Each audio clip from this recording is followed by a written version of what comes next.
Rodrigo Castillo Naves, Iquique, 1980. Obtiene la beca de creación del Fondo del Libro y la Lectura, Chile, los años 2018 y 2022. El 2018 fue residente en Can Serrat, Barcelona. El 2019 crea la pequeña editorial independiente Ala Negra Ediciones. En el 2022 obtiene el primer lugar en el concurso Iquique en 100 palabras. Ha publicado los libros Camanchaco, 2017, y Animales Domésticos, 2022. Hola a todos y a todas. Hoy tenemos el último capítulo del quinto ciclo de escritores y creadores de Tarapacá. Hoy tenemos de invitado al editor Rodrigo Castillo Naves. ¿Cómo estás? Hola Pati, bien, ¿y tú? Hoy vamos a tener una conversación para conocer tus dos facetas de escritor y de editor, así que vamos a ir profundizando este oficio de escritor y además de editor, sobre todo que hoy en Chile cuesta mucho hacerlo, para que nos vayas contando los detalles. Muy bien. Rodrigo, ¿qué significa para ti el trabajo de editor literario y cómo llegas a él en este proceso? Porque sabemos que de profesión eres psicólogo. ¿Cómo diste este vuelco? Bueno, el trabajo de editor ahora se está significando de alguna manera una forma de ganarme los porotos, por decirlo así. Estoy apostando como 100% a esto. Lo del psicólogo terminó con la pandemia, hacía selección de personal y desde ahí en adelante me clausuraron ya las personas que tenía que evaluar porque lo empezaron a hacer por medio de Zoom. Por lo tanto el psicólogo, ¡pup! Y dije, chuta, ¿qué hago acá? Y tenía un libro Camanchaco que había sido bien visto, digamos, por el Ministerio de la Cultura y ahí recibí una beca. Entonces dije, wow, por acá tengo un libro, no lo he sacado, quizás podría empezar por ahí y empezar a hacer 1000 libros e intentar venderlos. Ahora esa inspiración vino de una feria libre. Una vez fui con una amiga a vender ropa y esas cosas y andaba con un Hamlet, una edición muy apolilla. Y dije, bueno, ¿quién va a comprar un Hamlet acá en una feria libre? Bueno, lo tiré a la alfombra, me acuerdo. Y bueno, no pasó ni un segundo y apareció una señora, me dijo, ¿a cuánto el Hamlet? Y lléveselo a 500 y se lo llevó. Chuta, ahí me puse a pensar, ¿y si yo hago mis libros y los empiezo a vender? Quizás podría ser una entrada. Y por el otro lado, la psicología ya la estaba como dejando de lado. Y me estaba gustando mucho este tema de la escritura y la lectura. Y dije, bueno, saquemos un provecho. Ya que estoy todo el día en esto, empecemos a tener un beneficio de esto también, que no sea solamente como un hobby o un pasatiempo. Tratemos de profesionalizarlo. Ahora como editor, no sé si editor así de grandes cosas, pero editor infantil, editor busquillas, editor inquieto, editor sapo, porque de repente voy a las librerías ahí a ver qué están trayendo. Entonces me doy cuenta que faltan en las librerías de acá muchos libros clásicos que no los encuentro por ningún lado y que están disponibles en la red. Digo, bueno, podríamos apostar también a esos libros y empezar a imprimir. Y sin duda también apostar con gente que quiere sacar libros de acá a menor escala y a un costo barato. Entonces por ahí se fue como dando este camino de la edición, que fue bien bonito igual. Partió como de poco y ya... Y además es constante. Es constante, o sea, un trabajo de lectura diaria, claro. Tu editorial fue creada en el 2019, editorial Ala Negra, donde decías recién que se publicaban libros clásicos, pero también libros de autoras y autores desconocidos. ¿Cómo abarca este interés, cierto? Que son dos ramas completamente distintas, pero claro, cuando uno tiene amor por la lectura no hace las diferencias, hay grandes descubrimientos también en los escritores y escritoras desconocidos. ¿Cómo se muestra este interés en ti? Claro, partí con algunos libros de cuentos que yo mismo había escrito y los empecé a vender. La gente los empezó a comprar y eran formatos de libros. Vendía el cuento, no libros de cuentos. Entonces vendía libros de cuentos a 500, a lucas, y empezó a correrse la voz. Y de repente apareció Dante Ramírez, que fue el primer libro que publicamos de un autor local que es un baterista, y fue un poemario que lo sacamos en pandemia. Y ahí dije, wow, podría funcionar. Pero ahora dije, si estoy esperando en reclutar escritores locales que más encima quieran arriesgarse con una editorial mía que es bien artesanal, es bien menor, por decirlo así, va a pasar mucho tiempo, entonces esta cuestión la tengo que mantener andando. Y dije, bueno, voy a empezar a recurrir a los autores clásicos, los que están libres del ¿cómo se llama esta parte? ¿Del derecho de autor? Del derecho de autor, que hay muchos por ahí que andan volando. Algunos no, pero los saco igual porque ya son muy viejos. Y dije, bueno, mientras no aparece algún escritor que yo pueda publicar local, voy a hacerlo con autores ya muertos, digamos. para que la editorial no sucumba. Entonces ahí empecé a imprimir, empecé a ofrecer, me hice la página virtual y empezó a cobrar vida. La gente empezó a comprar. Y dije, quizás esto no va a durar. Acá Iquique no es una cultura, no tiene como cultura de lectores, pero me doy cuenta que sí la hay. Hay un grupo de lectores bien amplio y afortunadamente compran la lectura. Y a precio módico, que eso también es lo otro que queremos dar. Como editorial tan chica tampoco puedo pretender elevar precios ni nada, así que también otro plus es mantener costos muy accesibles y para que la gente también eso sea una especie de fomentar la lectura en la región. Costos baratos, libros entretenidos y que de repente no sea, es que hasta incluso lo llamo a domicilio, o sea, no tienes que ni siquiera salir al mall o ir por ahí. No hay pero, no hay por dónde. Y no cobramos delivery tampoco, entonces ya, ¿qué más quieren? Ya, entonces bueno, iba por ahí el tema. Entonces un día pensaba, pucha, qué lindo sería que en vez de ver las motos llevando comida para todos lados, puedan empezar a ver motos llevando libros y ver librerías llenas como veis los restaurantes o los bares y ver una motito ahí llevando libros y distribuyendo libros por la ciudad. Sueños nomás, pero ¿por qué no?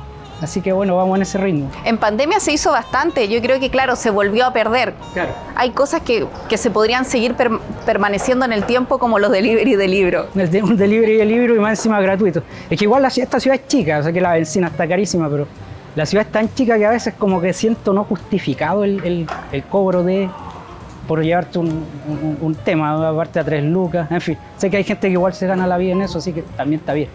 Pero claro, poco va por ahí el tema, facilitar la llegada a la lectura a los grandes clásicos y autores locales, que hay algunos muy buenos también, que son interesantes de ver, trabajo actual. Y con una visión de política, geopolítica y de territorio también muy actualizada y muy potente. Por lo menos los escritores que están saliendo desde acá de Iquique. Entonces, es importante darle también a ellos una plataforma en la cual puedan exponer su trabajo. Entonces, esta es una opción también. Más menor, mucho más menor, pero también más económica, y que no necesariamente trabajamos con un tiraje muy amplio. Si en este caso el escritor quiere sacar 10 copias, sacamos 10 copias. Si las vende y quiere 10 más, sacamos 10 más. Entonces, trabajamos también con un tiraje que va de acuerdo a la demanda que el nuevo escritor pueda tener sobre sus textos. Y ahí nos vamos acoplando. Rodrigo, mencionaste que tu editorial publica de manera artesanal, pero también sé por ahí que te gusta que tenga una estética, que además de que no significa que sea sencillo, ¿cierto? Explícanos cómo llegaste a ese balance de publicar artesanalmente, pero con una estética que lo haga distinto a los otros libros. Mira, siempre partí con la idea de empezar de menos a más y llegar como a esos libros bonitos, empastados, qué sé yo. Dije, bueno, para eso hay que postular y hay que tener, digamos, un ingreso económico quizás por otro lado. Pero dije, mientras tanto lo voy a hacer con materialidad sencilla y lo que tengo acá. Por ejemplo, el papel ahuesado, lo busqué mucho acá y nunca lo encontré. Una vez encontré uno, pero vendían el gramaje demasiado gordo. Entonces dije, no me sirve. Entonces ya empezar a buscar papel bond, empezar a traer papel bond de Santiago para acá, igual los costos eran altos. Dije, ¿sabéis qué? Voy a hacer la cuestión en oficio nomás. Voy a comprar cartulinas, voy a empezar a imprimir así. Y de esto lo empecé a hacer un oficio también, una manualidad. Hacer el libro una manualidad. Y también tuviste que investigar, por lo que veo, manejas bien los conceptos, que alguien que es lector, que es lectora, no conoce los tipos de papeles, ni sus costos, claro, ni la dificultad. Uno compra el libro y lo lee. Entonces me imagino que hubo un proceso también de estudiar el mercado, de estudiar los tipos de materiales que hay, sobre todo cuáles llegan acá a la región y no. Exacto. Claro, en ese sentido me fue, como que el oficio me fue llevando y ahí fui aprendiendo. Tuve una amiga que me enseñó a diagramar bien y a meter, digamos, también las carátulas, las portadas. A veces me ayudan con ilustraciones, a veces las busco por ahí o a veces las creo yo mismo. Me gusta mucho la fotografía. Entonces a veces mucho de fotografías que yo mismo tomo, las uso de portada. Y ahí, bueno, las trabajo en el computador, qué sé yo. Lo mismo los papeles, la diagramación, el hacer el libro, todo manual, todo oficio. Claro, como tú bien dices, me fue llevando ese tema de a poco. Hasta concretar un libro. Un libro es un trabajo como de 4 personas. Y dije, bueno, voy a hacer yo todo y de repente me ayuda una o 2 personas más. Y de ahí sale un textito, sale un libro finalmente, que cuando lo veis lo termináis queriendo. En el fondo es un producto tuyo. Y es lindo ver un producto tuyo acabado y que más o menos no está tan mal. Así que trae harto. No, a mí me gusta la suavidad de las portadas, los colores, esto estéticamente sencillo, minimalista, y encuentro que es una apuesta súper distinta. Es distinta. De hecho, partimos así, ¿viste? Vendíamos este tipo de cuentos, de estos libros en realidad, que eran como cartas, como panfletos. Y estos se vendían a luz. Y los empecé a publicar y los empezaron a comprar. Entonces ahí fuimos a más. Pero aquí partimos todo con hoja de oficio y nada, ni cero textualidad, o sea, cero textura en las hojas, cero papel más grueso, más fino, etc. Pero de ahí nos empezamos a aplicar un poquito más. Ya que entramos de lleno a los libros, el primero que tenemos acá es Camanchaco, ¿cierto? ¿Nos puedes contar de qué se trata y el porqué de este título que tiene que ver, que me imagino, con la región, ¿cierto? Por los dibujos que vemos, los geoglifos. Sí. Bueno, ese libro en el fondo me impulsó a todo. Ganó la beca en el 2018, creo, del fondo del libro, del área de creación. La verdad yo postulé y dije, vamos a mandarlo para allá a ver qué pasa. Y la sorpresa fue que fue bien recibido. Contacté a una editorial que es de San Pedro, Editorial del Desierto, y le gustó el libro y dijo, ya, saquémoslo. Pero cobraba harto. Y después de un año se deshacía el contrato y él se quedaba con los derechos del autor. Y él podía seguir publicándolo y ahí ya vio cero ganancia. Yo te dije, voy a apostar harto a eso. Y dije, mejor lo voy a hacer yo y lo voy a publicar yo nomás ya. Sé que por ahí puede haber harto como ego. De hecho, me han llegado esos comentarios, pero que igual que es feo tener tu editorial y vos mismo sacar tus libros. ¿Y por qué no? ¿Por qué no? Claro. Así que lo saqué nomás y dije, lo voy a sacar. Y lo empecé a publicar. Bueno, hay amigos, familiares, conocidos, lo empezaron a comprar. Y el libro se dio bien, después quedó un diálogo en movimiento, después tú hablas con los alumnos y le ha gustado harto. Y el libro en el fondo trata de la etnia de aquí local, de los changos. Entonces una historia ficticia, pero que también reúne mucha información histórica, digamos, diarios de antiguos historiadores, diarios de antiguos incluso incursionistas que venían por aquí y los conocieron. Y ahí te dan muchos tips y muchos datos que sirven, que los saqué de ahí, para un poco empezar a complementar más la historia. Habla de las caravanas del interior, el protagonista que es Guancha, por ejemplo, el papá es chango, pero la mamá es inca, entonces él nace de ahí, es un mestizo, se queda solo, su misión es llegar al río Loa, porque el papá le había dicho que allá estaban sus otros familiares, y ahí se va dando toda esta como odisea del Guancha en su búsqueda y qué sé yo. Y en esa búsqueda empiezan a aparecer cosas de la historia, las balsas, la materialidad, los instrumentos, las tolderías, y ahí se va un poco metiendo este tema, cómo construían, cómo armaban, lo que les pasaba a ellos, de dónde sacaban agua. Los changos se alimentaban de sangre, por ejemplo, cuando no lograban sacar el agua de la Camanchaca, tenían que tomar sangre del lobo marino, eso lo leí por ahí. Incluso decía un historiador, no un historiador, un explorador de la época, que cuando los conoció, en la barba se les podría la sangre de los animales y les salían hasta gusanos.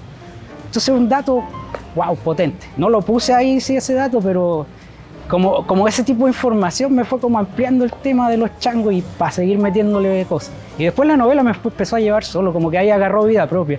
Dije, ya, vámonos nomás. Me gustaría sacar la segunda parte porque el Guancha quiere encontrar a la familia de su mamá ahora. Ya encontró la del papá, ahora se quiere ir al interior a buscar a la familia de la mamá. Y ahora la búsqueda es internarse por el río Loa hasta arriba, llegar hasta los atacameños y de ahí irse con un chasqui al Cusco si es posible. Esa sería como la tercera, pero ya de ahí hacerlo... Una saga, de ahí hacerlo ya es otra cosa, pero más o menos esa es la novela. Y ha tenido una buena acogida, afortunadamente. Esperamos entonces las dos partes que faltan. Ojalá se pueda. Rodrigo, voy a leer un fragmento de tu poema titulado El mar. Nadie ha podido escribir sobre el mar, solo nos queda la vista sobre su enorme reflejo cenital. El mar estuvo antes que todas las historias y continuará cuando nadie quede para contarlas. ¿Cómo te enfrentas al momento de escribir sobre estas inmensidades, sobre el mar, sobre el imperio inca que dijiste, sobre la cultura en general? ¿Cómo utilizas el territorio o estas obras maestras de la naturaleza tan grandes, ¿cierto? Tan grandilocuentes. Es como, yo creo que les pasa a todos los autores de aquí de la región, el choque con el paisaje o el enfrentarte a este paisaje tan rudo, tan grande además, de tanto relieve. Entonces debatís con el paisaje y observáis las cosas. Nuestra literatura es muy distinta a la santiaguina, por ejemplo, donde ahí se enfrentan plenamente a la ciudad. La literatura de Santiago es ciudad, es cemento, es bar, es concreto. Es cerrada también, historias muy de persona a persona. Acá la historia, claro. El cafecito, la Lolita en el metro. no, pues acá es el mar, el desierto, chuta, y te enfrentáis con esos titanes. Mar y desierto acá reunidos son dos titanes inmensos, y tú soy una cosita así metido al medio. Entonces empezáis a ver eso y empezáis a crearte unos rollos. Y bueno, o sea, la literatura local está bien marcada con ese rollo de estos titanes y uno metido al medio, tratando de sacar algo en limpio de estas dos enormidades de masa de agua y de desértica y empezar a sobrevivir con eso, empezar a hacer literatura. Entonces acá podemos jugar doble, podemos jugar con la ciudad, pero también con la periferia. O sea, Iquique es ciudad, pero estamos en la periferia absoluta. Y ese enfrentamiento yo creo que se está marcado en todas las novelas del norte, regionales. Y eso nos hace especiales quizás. La literatura de Arica debe ser muy similar con la de Antofagasta. Y va un poco por ahí, entonces todos estos rollos de ver el mar, de ver los cerros, te empiezan a crear un lenguaje interno. Y ese lenguaje interno a veces uno lo trata de expresar en algo y salen estas cosas. El mar estuvo antes y bla, bla, bla. Y uno trata de plasmarlo en un papelito, sacar el sentimiento de ahí y darle un lenguaje a este territorio que tiene mucho lenguaje y uno quizás aporta con un poquito más, desde lo que ve, desde lo que sabe o desde lo que sueña incluso. Entonces un poco por ahí el tema del paisaje, el de enfrentarte con estas circunstancias adversas incluso, naturalmente adversas. Rodrigo, ¿cuáles son tus autoras y autores favoritos? Y la segunda pregunta alineada a esta es, ¿cómo desde la psicología, porque hubo una ardua lectura, ¿cierto? Harta filosofía, harto humanismo, harto de todo también, ¿sientes que marcó un antes y un después en tu proceso como escritor y editor? ¿Tiene alguna relación o quisiste dejar esa lectura y partir otra? Sí, bueno, en psicología leí harto, pero nunca mezclé nada. O sea, como que cuando escribo algo, como que la profesión queda absolutamente de lado. Incluso cuando uno dice trabajar la psicología del personaje o los personajes que puedan aparecer, ni siquiera pienso en teoría psicológica, cómo profundizarlo. Como que la parte psicológica quedó como bien, en estos momentos, bien ahí en una burbujita. Y me gusta mucho, estoy leyendo harta ciencia ficción ahora, me gusta mucho. Bradbury para mí ha sido un personaje que me ha gustado mucho, sobre todo ahora, sobre todo los consejos que él da para jóvenes escritores. Me gustan los cuentistas también chilenos, Coloane me gusta, Rojas, los poetas chilenos también, bueno, los clásicos, Tellier, Lin. También leo de repente harto, con los nombres soy fatal, leo harto ahora el que está viviendo en Concón, que vive encerrado, el viejo el Bertolt. Pero ahí de repente llegué y luego empecé a encontrar choros como un poeta medio humorístico, medio depresivo, pero... Y bueno, poetas locales también. Sí. En el fondo leo de todo lo que me llega, y para los nombres fatales, pero de los clásicos, está Bradbury, están los poetas, me gusta harto el romanticismo inglés, me gustan los autores argentinos, no los poetas argentinos, los autores, cuentistas argentinos, peruanos también. Y bueno, un sinfín de nombres. De hecho, es tanto lo que te gustan los clásicos que de ahí también nace el nombre de Ala Negra, ¿cierto? Bueno, claro, sí, pues Ala Negra sale un poco de Becker. Bueno, Becker en su época lo leí harto. La obra de Becker es cortita, entonces te la leí rápido. Pero claro, él hizo un libro que se llama El libro de los gorriones y le puso gorriones porque, a diferencia del ruiseñor, que es lo que hablan los poetas clásicos laureados, que el ruiseñor canta y su música es envolvente. Y Becker siempre se consideró un poeta muy menor, entonces yo no soy ruiseñor, yo soy como el gorrión, este bicho que anda por ahí, picotea, que es medio feíto, el canto es medio feo.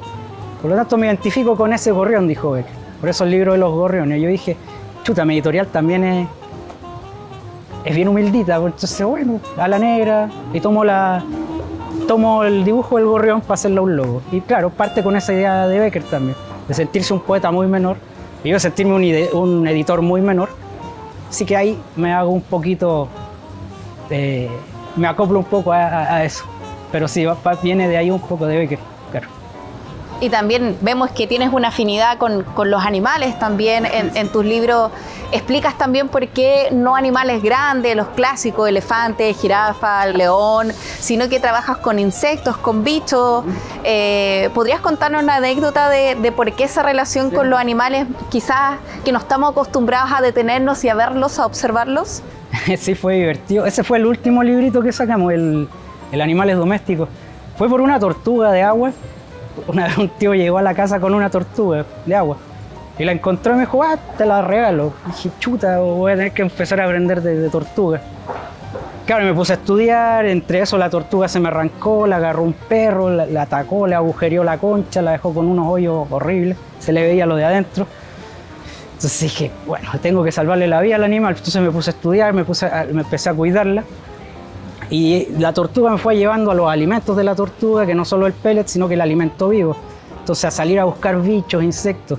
Empecé a estudiar de los bichos que comía la tortuga y me empecé a dar cuenta que había un submundo maravilloso que es necesario empezar a hablarlo. O a contarlo un poco con anécdotas entretenidas. De eso salté a las plantas, estudié un poco la historia de los gorriones, que los gorriones no son locales. Los gorriones los trajeron de Europa, es un ave de afuera, digamos, es una ave migratoria. Pero la trajeron en barco, no es que llegó volando sola. Y eso la trajo, creo, Maquena, me parece, para poblar las plazas en Santiago. Algo así, por ahí llegó el gorrión. Y ahí se llegó a todo Chile. Entonces me empecé a dar cuenta que había mucha historia en los animales. Y de ahí los capítulos fueron saliendo. Entonces son historias cortas de distintos animales locales que viven abajo los chanchitos de tierra, en los maceteros, en los árboles, las tortolitas, las cusculinas, las palomas. Y hay una cantidad de datos muy entretenidos y lo hice con una forma de narrarse muy simple. Por lo tanto, es un libro ideal para niños y adolescentes. De hecho, un poco quería llevarlo para allá. Como para fomentar también esa lectura, tengo que hacer algo más con ese libro. Para un poco sacar a los niños del celular y que empiecen a ver un poco el mundo que los rodea, que también es igual de fantástico, más interesante que el celular. La playa, los pájaros que andan por aquí, los bichos del patio. Y también ese sentido de aprender a cuidarlos y quererlos, no llegar y exterminarlos. Entonces tiene como todo ese mensaje en Animales Domésticos. Rodrigo, y justamente se dice que las niñas y los niños les es fácil leer cuentos cortos.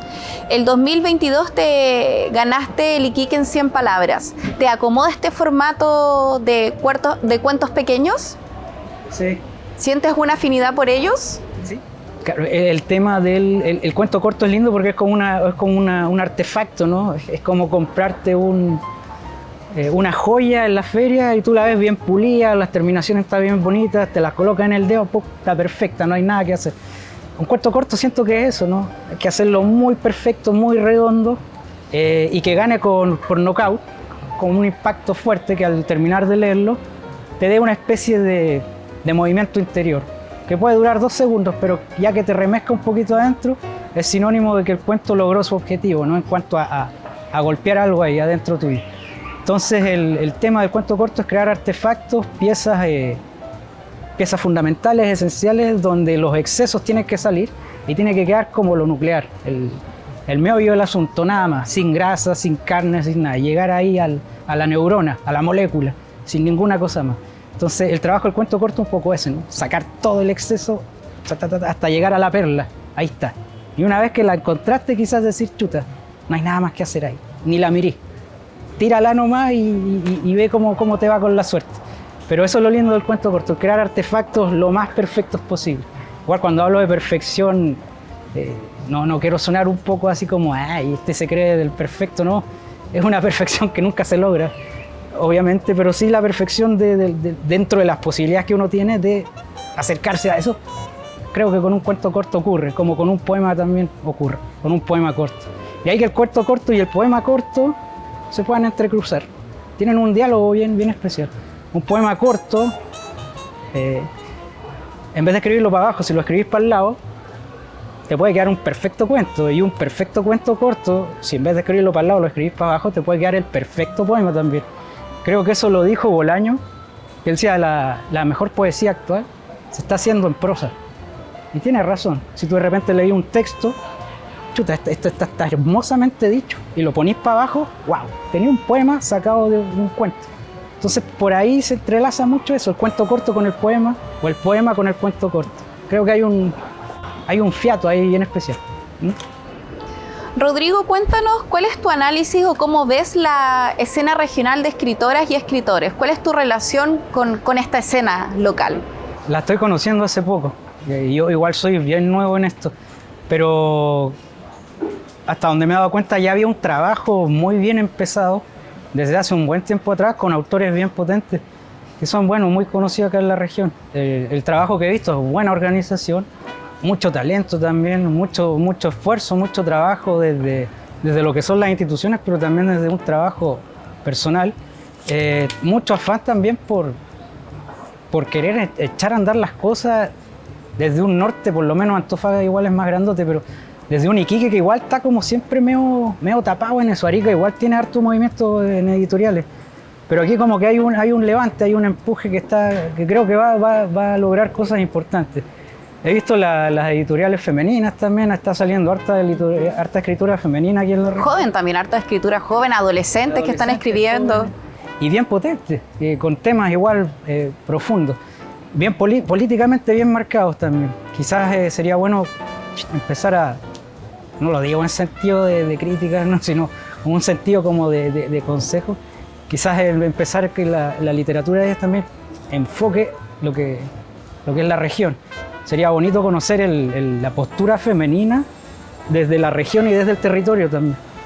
Quizás lo están haciendo y ahí quizás estoy pecando en lo que estoy hablando, pero sería interesante eso. Más allá de conocer la postura política, también conocer la postura feminista en cuanto a cómo a ellas les impacta este paisaje. Eso creo que es importante. Y lo demás, bueno, y todos en el fondo nos conocemos, participamos en ferias del libro, de repente nos reunimos por ahí y empezamos a hablar de cómo sería posible, o si es posible, seguir empujando esto. Pero lo bonito que me he dado cuenta es que, aunque a veces no estén los medios, los recursos, hay harto corazón, de eso me he dado cuenta. Y hay hartas ganas por tratar de sacar una voz regional potente, y creo que se está consiguiendo de alguna manera. Las editoriales más potentes, como Navaja, por ejemplo, está haciendo cosas importantes, se ha movido en cuanto a niveles más altos. Y quizás ha logrado llevar la literatura local fuera de Iquique, incluso Bolivia, Perú. Y bueno, él ha logrado también meter un poco en Santiago. Pero más allá de eso, de que si llegamos o no a Santiago, o si estamos en las ferias o no del libro de Santiago, es importante hacer cosas potentes acá en la región. Por lo menos hacer harto ciclo de lectura, tratar de mover más ferias del libro, crear un espacio incluso donde se pudiera cada uno tener un lugar donde quizás poder empezar a vender los libros. Todas las editoriales juntos en un lugar como una tienda y ahí tener todos nuestros libros y poder venderlos. Yo creo que llegar hasta ese nivel de conseguir un espacio para una exhibición de libros diaria donde la gente pueda comprar y de ese mismo espacio quizás generar lectura, traer invitados de otros lados, etcétera, etcétera, poder ya digamos decir que Iquique tiene un bagaje literario potente desde las nuevas voces, porque también hay voces anteriores que tienen un trabajo muy importante. Editorial Pino Oregón, la editorial de Bernardo Guerrero también. Entonces ellos también tienen un piso ahí muy importante desde lo histórico, desde lo local. Pero las nuevas voces también van hacia lo ficcional, que es lo que también falta un poquito acá. Rodrigo, nos contabas nos describías tu parecer respecto a la escena local, ¿cierto? Lo que está surgiendo con las editoriales. ¿Cuál crees que sería un desafío o qué desafío se viene para la escena local o el mundo de la editorial o incluso si es que uno quiere comenzar con la vocación de escribir? Siento que el desafío es permanecer. Porque el oficio de escritor o el editor, voy a hablar en temas económicos que al final, no siempre, pero es lo que logra mantener un poco que las cuestiones sigan sosteniéndose. ¿Por qué lo digo así? Porque de repente, claro, tú estás en este oficio y bueno, te reporta satisfacciones, alguna entrada de dinero, pero a la larga si eso lo sustituye ya con una profesión o entablarte ya en una profesión cotidiana común, donde vas sin duda a tener mejor ingreso, esto se puede ir desmoronando. Entonces toda esta afán, toda esta intención que tú tenías de llevar el trabajo editorial del norte hacia un piso más, se puede desvanecer por el tema de entrar a un trabajo ya mejor remunerado y ya con esta cuestión la dejo un poquito de lado porque definitivamente no me está dando lo que yo pensaba. Entonces creo que es un desafío importante la permanencia, el estar ahí y el continuar. importante también eso, que la gente, que hay mucha escritura acá que no se anima todavía a editar, que usa estas plataformas que tenemos. Hasta ahora creo que tenemos 5 editoriales locales que ofrece un piso a que quiera, digamos, empezar a publicar sus textos. Y es un nuevo desafío también, a llamar a las nuevas voces a integrarse en este trabajo con editoriales que ya están, digamos, consolidadas. ¿Y no crees que es algo imposible? Es como muchas veces escucho, oh, mi sueño es Claro. poder publicar mi libro. Exacto. Por eso te decía lo de la permanencia, pero dicen, pucha, pero esa cuestión no da nada de plata. Nada, ¿para qué? Mejor me voy a mi trabajo normal y vivo tranquilo, gano buenas lucas. Y bueno, y esto por ese sentido se puede empezar a desmoronar, en el sentido de que hay años buenos, años malos. Y si tenía un año nuevo, no tirar la esponja y decir, no, esta cuestión no va para ningún lado, sino que continuar, seguir, buscar recursos propios de repente y buscar instancias donde se pueda elevar un poquito más el trabajo editorial, el trabajo de escritores. Entonces creo que el desafío es la permanencia y quizás aumentar las conexiones, porque conexiones igual ya hay con Arica, con Perú, con Bolivia, pero quizás aumentar lo que son ferias del libro internacionales, de aquí de la macrozona, más movimiento, quizás no que sea 1 o 2 veces al año, sino que tratar de empezar a hacer un trabajo más sostenido, más mantenido y que se vea. Pero creo que el desafío número 1 aquí es el perpetuar esto lo más que se pueda, porque es un trabajo igual no fácil, en cuanto al tema económico, para mantener, para crear, para proyectar. Entonces creo que es mantener, estar ahí a flote siempre. Puede ser eso. Rodrigo, ¿nos podrías leer, justamente hablando de estos poemas cortos y esta búsqueda de la perfección, ¿cierto?, que genera algo cuando uno lo lee? ¿Nos podrías leer un poema de tu elección? Un poemita corto. Ya podemos leer este que se llama El pulgar y la mano, pero después le puse la mano nomás, manos, y así quedó. Dice: y tuvimos que dejar el arco y la flecha, la espada, por las imágenes y el pulgar deslizándose sobre celulares. El pulgar que rasgó maderos, esculpió piedras y acuñó el mazo en el sustrato antidiluviano, lo sacamos de contexto. La mano entera, equipada con exquisito consorcio artesanal, la aburguesamos. Hoy se tuyo resquebraja en el mínimo empeño, se enguanta, pinta y emulsiona para lucirla como un accesorio. Menosprecia el callo del roce diario. Otras son más aguerridas y resisten el ahora. Esculpen, miden, trazan, cortan, tejen, pintan y golpean. Se mantienen en forma. Estas manos serán las sobrevivientes. Rodrigo, ¿qué es lo que se viene con la editorial Alas Negras? ¿Qué es lo que se viene como escritor? Hay un autor por ahí que está tentado en sacar un libro, un autor local, así que esperamos se anime, yo espero, porque igual está ahí como tímido, sí, no. Entonces ese trabajo también hay que hacerlo. Ahí quizás trabaja un poco más el psicólogo en la editorial, pero sin presionar nunca nada. Entonces ojalá, me gustaría que se animara para poder tener otro autor local a la lista.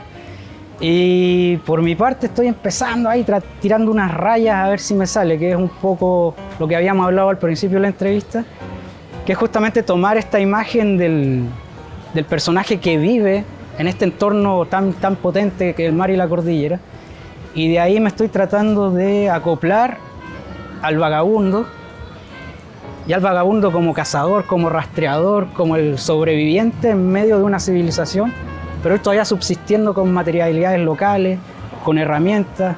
Entonces quiero hacer algo con eso, ¿no? Quizás en el momento del apocalipsis, cuando todo esto colapse, estos tipos nos van a salvar la vida, porque estos van a saber dónde sacar agua, estos van a saber cómo hacer fuego sin fósforo, estos van a saber cómo subsistir sin luz, sin electricidad. Entonces me gustaría hacer algo con ese tema. Con los sobrevivientes del sistema. Con los que resisten el sistema, pero que cuando se caiga el sistema, creo que van a ser los que nos van a ayudar a sobrevivir. Ya que está tan de moda esto que en un momento todo se va a acabar, vamos a tener que ir a pedirle ayuda a ellos. Entonces, claro, estoy un poco con ese rollo. Así que por ahí quizás, ojalá. Bueno, muchas gracias, Rodrigo, por este tiempo, este espacio, por las conversaciones también, por contar parte de la intimidad del oficio de escribir y lo difícil que es publicar o tener editoriales locales. Muchas gracias. Gracias a ti, Pati. Muchas gracias a todos y a todas por estar presentes en este quinto ciclo de escritores y creadores de Tarapacá.